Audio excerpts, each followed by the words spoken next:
Hello, you beautiful explorers of the mind, and welcome to the space and time. My name is Gabriel Lugo, and here I talk from self to self.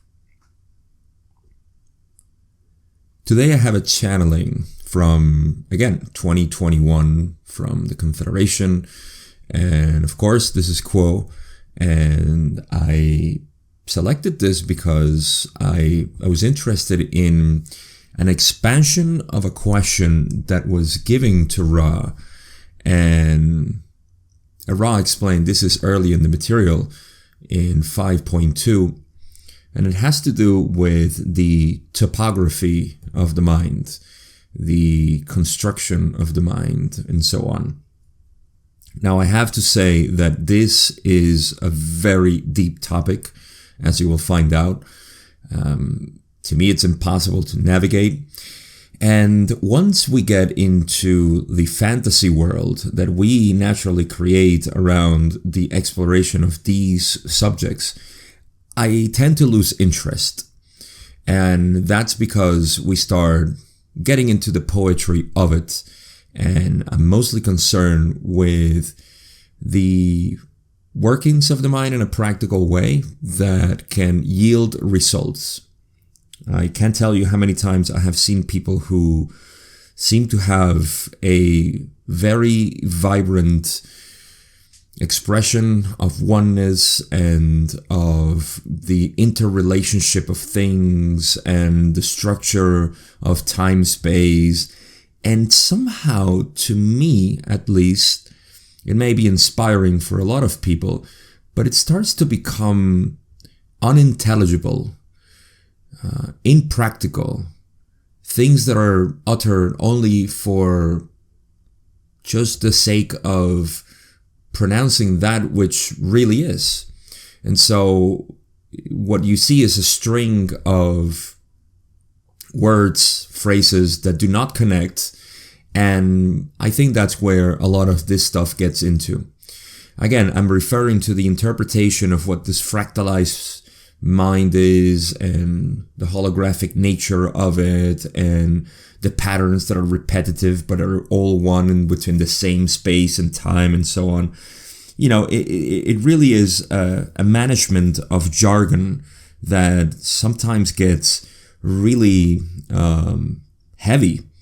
And so I am interested, of course, in the practical aspect of understanding all of this, not really the depth of unintelligible poetry, let's put it that way. So that's my caveat here, that what we're going to read is going to get into these corners. You're going to see even the Quo says that this is really difficult, and even the instrument, which I'm not sure who is channeling this, but even this was Gary, and I consider Gary a very intelligent man with a very vast vocabulary, a deep knowledge not only of the Confederation's philosophy, the law of one, but also on non-duality. So to me, the fact that Gary couldn't, and remember, this all goes with the way in which Quo is channeled through the instruments. They depend somewhat on the vocabulary and the way that the instrument can express their thoughts. It's almost like they have to go through the filter of language and not so much vocabulary, but the way in which, say, Gary can express this. So this is where I just make like I said, the caveat that this can be taken into that unintelligible poetry that I call, which again, you know, it has, I'm sure, its purpose. I just don't find it, and I don't really identify with it. I see it very often in people that they cannot string things into a practical way. They're trying to give what seems like high information or very complicated and complex information. So when you compare it to something like, the highest we can have is Ra. Ra, yes, it's difficult to understand, but there is a purpose to the way in which they teach all of this. So I think it's important, for all of us who want to express this knowledge to have a little bit of a sense of practicality for people to understand and not to scare them away with a bunch of words that don't connect, even with people who are in the knowledge of these philosophies and the deep understandings of all of this. It can become very tiring. So again, I just wanted to get that out of my chest because I see it too often. And of course, this channeling is going to invite all of these strings of, like I said, unintelligible poetry. I think that's the best phrase I can use. In any case, Jim is the one asking the question, but the question comes from somebody called A.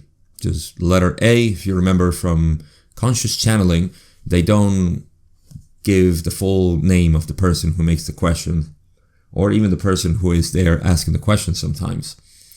So, Jim says, quote, "We have a question from A. He says, in 5.2, Ra said, we begin with the mental learned teachings necessary for contact with intelligent infinity.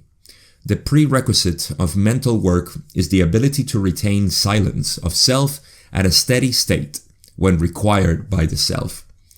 The mind must be open like a door. The key is silence. Within the door lies an hierarchical construction we liken unto geography, and in some ways, geography, says Jim, geometry. For the hierarchy is quite regular, bearing interrelationships. Can Quo elaborate on this hierarchical construction of the mind? What does it look like? Asks Jim. And Quo says, we have received a query from the one known as A, and we give our thanks. This is an area which lies well beyond the knowledge of this particular instrument, so we may have some difficulties in communicating our concepts. But this instrument allows us to move forward, and I trust that he will be able to share our thoughts on this subject. So here's my first pause just to reiterate what I said. This is where Quo says that this is well beyond the knowledge of Gary. However, we're going to try to make sense of the thoughts that Quo gave. So another thing, you're going to find that sometimes the reading is a little bit strange because of the way the words are connected. So I'll try to make sense of it. If you can make sense of it in your own way, please stay with that. But yeah, this is going to get into the geography and geometry of the mind. So you can see why I did that long introduction into the exploration of the geometry and geography of the mind. All right.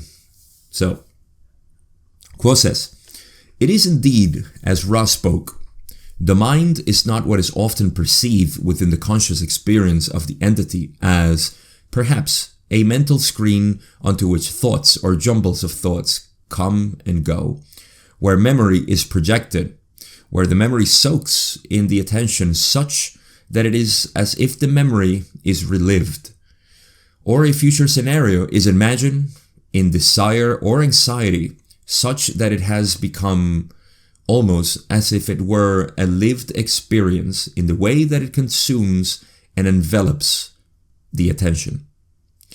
This is the conscious experience of the entity in its mind, but it is a tiny, shall we say, portion in the fullness of the mind's terrain.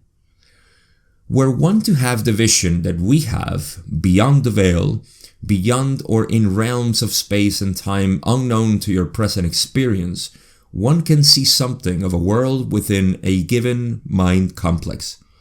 It is, we give this instrument the notion of a three-dimensional hologram. It has, as this instrument knows it, though it remains inadequate to the metaphysical dimensions of the mind, the dimensions of length, width, and height, shall we say. This, however, blends within temporal aspects which we cannot quite articulate with this instrument's limited understanding. Okay, So in this first paragraph, the main thing is that they're saying, basically, okay, it is just as Ra said. And the mind really is not that screen that you're looking at. Although I use the word screen sometimes in my teachings as a reference for consciousness, please don't use that here.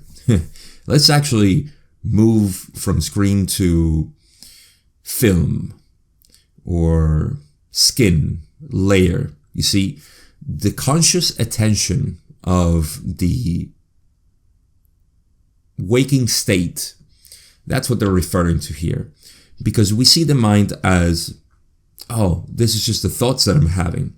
The mind is just all of these thoughts and desires and wants that I have, etc. All the projections of the mind. So this is a limited view of what the mind is, of course, because it is a deeper thing. We go into subconscious and unconscious and the whole tree of mind that Ra explains also later in the sessions. I think it's 31, 33, somewhere around there. So the tree of the mind is huge. I mean, it's infinite, as we'll see here too. Now, this, as Quo says, this is the conscious experience of the entity and its mind, but it is a tiny portion in the fullness of the mind's terrain or geography.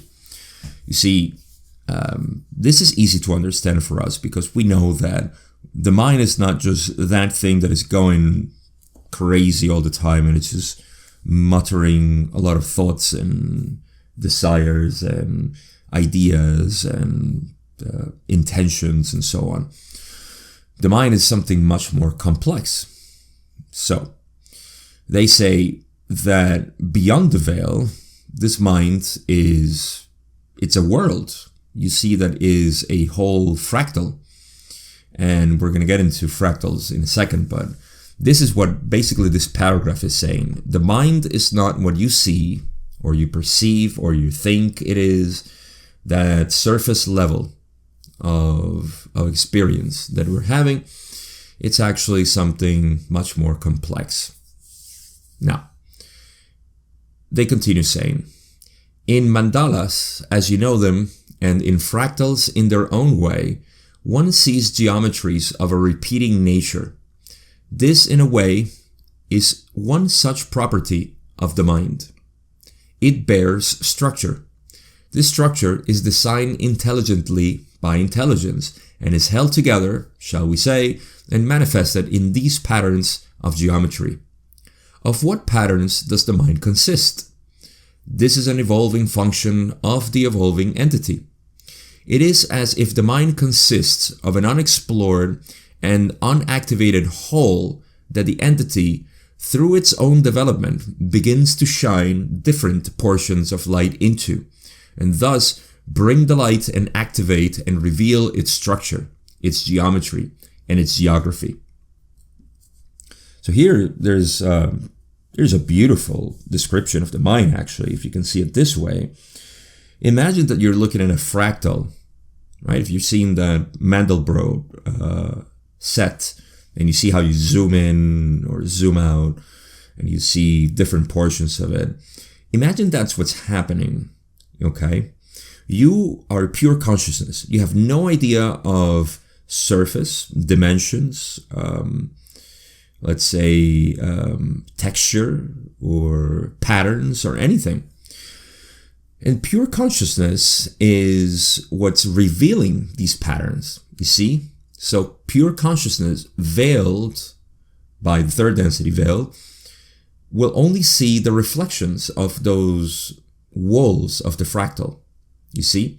However, what you're seeing is the result of an evolving fractal. Now, I love that they ask a question and say, what patterns does the mind consist? Of what patterns? Well, this is an evolving function of the evolving entity. Okay, so the question is, what is an entity? An entity is consciousness exploring itself. Okay, so consciousness is not you as the independent ego. Consciousness is just pure consciousness. And in this purity of consciousness, it begins to discern patterns, and it identifies itself with those patterns because it says, oh, I see this, I am that. You see, it's only the creator looking at things and saying, ooh, this looks nice, I can be this. Oh, look, I can be that. Oh, I keep shaping it in this way. You see? So this is what the mind really is this. It's, if you can visualize the fractal, and you being the watcher of the YouTube video that's doing the zoom in, you're identifying with those portions. And you can see that the more you zoom in, the more there is to see, new patterns to develop, and you are guiding all of this. Consciousness is not just the witness of it. It has will and it has intention. That's created by the veil, of course. And so that will, direction, and intention is what's guiding the process of the creator knowing itself through the specific fractal that we call mind. Each of us having our own minds. You see, when they say, it is as if the mind consists of an unexplored and unactivated whole that the entity, through its own development, begins to shine different portions of light into, and thus bring to light and activate and reveal its structure, its geometry, and its geography. I mean, just again, I will stay with the example of the Mandelbrot set, even though there's a lot of different fractals. You can go and watch them all on YouTube. But that's exactly what's happening. You know, your life is really a discernment of this fractal of thoughts that are occurring to you, and how you structure them. Then, well, that shapes the self, the manifested self. Okay. Now, they'll continue saying, it is of such vastness that one's mind complex can be explored infinitely. In truth, for the mind contains all things. All facets of experience may be reflected in the mind, and each such experience or locus of awareness in the development of the entity, and in conjunction with the various activations, blockages, and balances of the chakra, as you may call them, a corollary location within that geography of the mind. Well, now we can see that the mind, of course, can be explored infinitely. The mind is just never ending. That is the nature of its own source, intelligent infinity. So, of course, it will be explored infinitely. That is the bliss of the creator. It can never stop experiencing itself in all different ways. And we are these little snowflakes that are revealing itself, are looking at the patterns of the snowflake and saying, well, I am this and I keep changing. They continue saying, the instrument is looking to us for more about this geometry within the mind complex, perhaps how it formulates or relates to thought forms. And we may say, as your thoughts often have a repetitive nature, there is something of a link between that phenomena and the phenomena of geometry. This instrument wishes to drill down further into this subject, but remains doubtful of its own ability. He would then bring this to conclusion by bringing focus to the earlier portion of the Ra quote regarding the silence that opens as the door. We're going to now get into a little bit more of this exploration of the mind. So let's just keep reading, because one of the things that happens here is that Gary is doubting its own ability to be able to delve into this exploration of the mind, but I think he did a great job, of course. So, quote says, as this mind complex is a world unto itself, you may fruitfully consider a vast interior space beyond description, reflecting anything which it seems to encounter external to itself, and reflective within itself. And given that this mind complex is, or rather exists, mostly behind a veil, such that the entity's experience of its own mind is veiled and unknown to the conscious self, it is quite possible, and frequently the case within the third density, that the entity can become, you might say, lost within its own mind complex, roaming the halls, opening the same interior doors again and again, walking routes in circles, not grasping the exit or the availability of the upward movement or the spiral, such that the entity is bound to time and space, to the rise and fall of good and bad fortune, as you would call it, to circumstance, to growth and decay, to the shifting winds of opinion and energy. The entity is not yet rediscovering the eternity which undergirds all things. Well, this is... it's beautiful to explain how, within the third density experience, we, as entities feeling separate from each other, what happens is that we are absorbed by the structure of the fractals. See, we are addicted to the shapes of the fractal, and we don't realize the space within them. What does this mean to the mind? That we're obsessed with the thoughts. We're constantly riding the wave of the ocean of consciousness, and we're thinking that if we fall, we're going to fall into nothing. Well, if we fall to the source of the wave, which is the water, and we float. You see? So this is an explanation of how in third density we are obsessed with thoughts, and we don't pay attention to the space. You see? That's why they say, as the mind complex is a world unto itself, you may fruitfully consider a vast interior space beyond description. Truly beyond description. Because if you describe it, then you're giving a new shape to the fractal. So you're filling the space, let's say, with thoughts. Reflecting anything which it seems to encounter external to itself and reflected within itself. So this is consciousness, my friends, if you haven't paid attention. So consciousness actually is what encounters seemingly external things to itself, and it's reflective within itself. You see? It's all beautiful. It's all perfect. So, then they go and say and explain how we get lost in our own minds because we don't understand and we don't see that space. You see, when they say, okay, the entity is bound to time and space, the rise and fall of good and bad fortune, as you would call it, circumstance, growth and decay, the shifting winds of opinion and energy. And then they say, the entity is not yet rediscovering the eternity which undergirds all things. What is that eternity that undergirds all things? Well, they said it in the beginning. Is that space.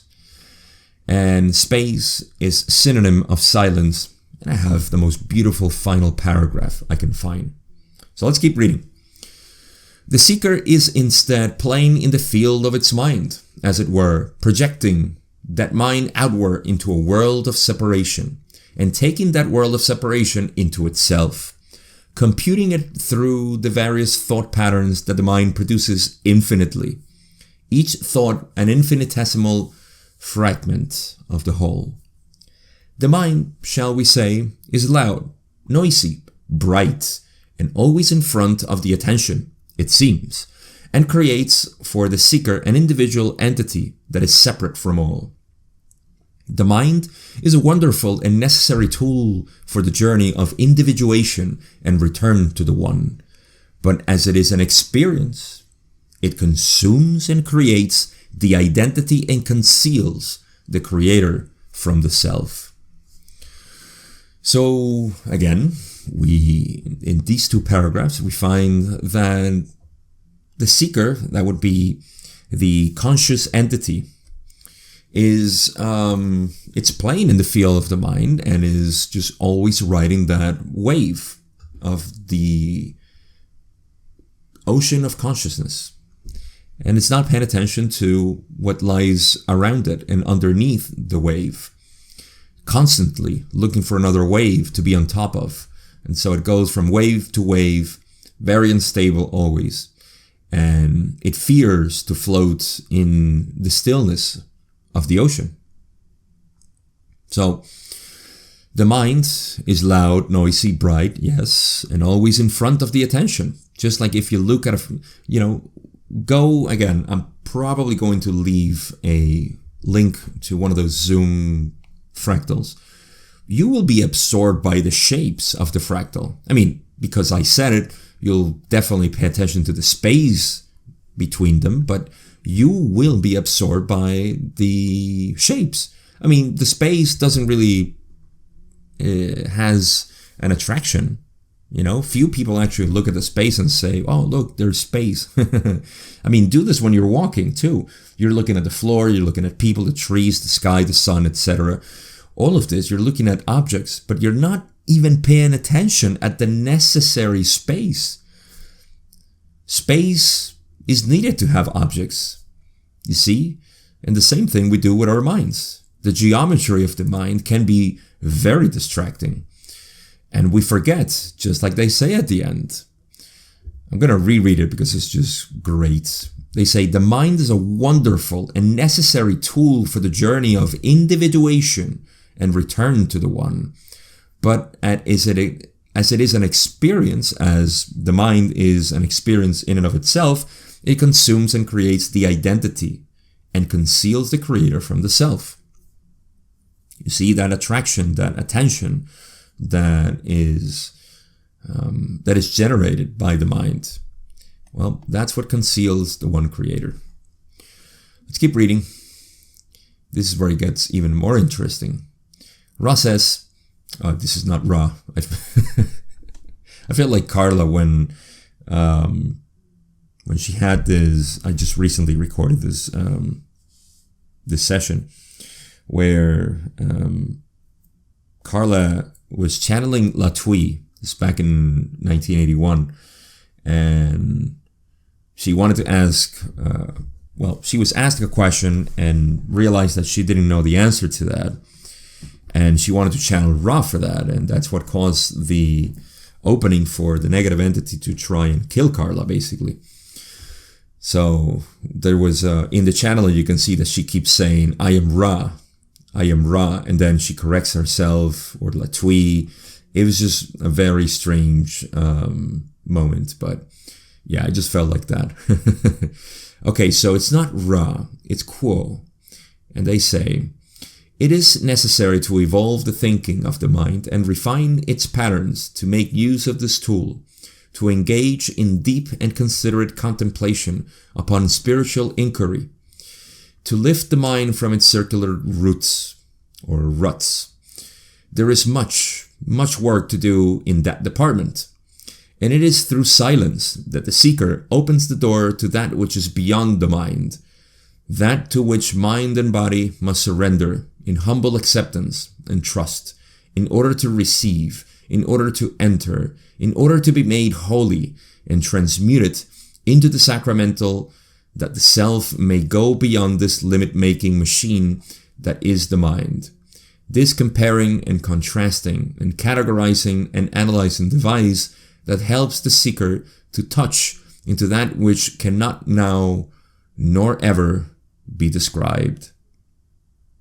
So before I read the last paragraph, which is of course my favorite one, it's always the last one.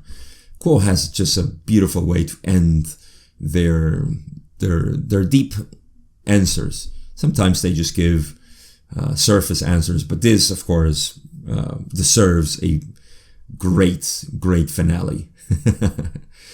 So it's important to evolve the thinking of the mind, as they say, and refine those patterns that we keep finding in our lives. to engage in deep and considerate contemplation upon spiritual inquiry. What is the most deep spiritual inquiry that one can have? Is it the nature of reality? Is it the densities of consciousness? Is it who the one creator is? Is it the sacred texts, if we can study them, if we're ready for that? Is it the initiation process? No, the most important spiritual inquiry is, who am I? If you can't answer this question, then you have circles to go around in your search for whatever it is that you're searching. If you can answer this question, then you have no more questions. You just have exploration. You just enjoy. You see, it's like you came to the end of the seeking. You're no longer a seeker. You're an explorer, I would say. There is much work to do in that department. Yes, indeed. And it is through silence that the seeker opens the door to that which is beyond the mind. Yes, silence is the key, like Ra said, to open that door. That is beyond the mind. Well, what is beyond the mind if the mind is all these fractal formations and patterns and so on? Well, I just alluded to it before. Actually, I said it explicitly. Is consciousness. And so when we do that, when we enter that, that's where everything becomes whole. Because yes, you realize that to have objects, you have to have space. How can you have objects without space? And you have been ignoring space all the time. So actually celebrate space. Don't celebrate objects. Objects are form. Space is the real deal, man. So just go there. Plus, another thing is that you haven't been paying attention to space all your life. So now it's time to balance things. I mean, space or objects are as needed for space to exist. Otherwise, we wouldn't have space. How would you know that you have space if you don't have objects? You see? But because there has been neglecting of space all this time, no pun intended, yeah, I would like to counterbalance it with a little bit more of love for space. Now, like I said, space is a synonym of silence. And what this quote says at the last paragraph, they say, and silence, as the ones known as Ra described, is the great key.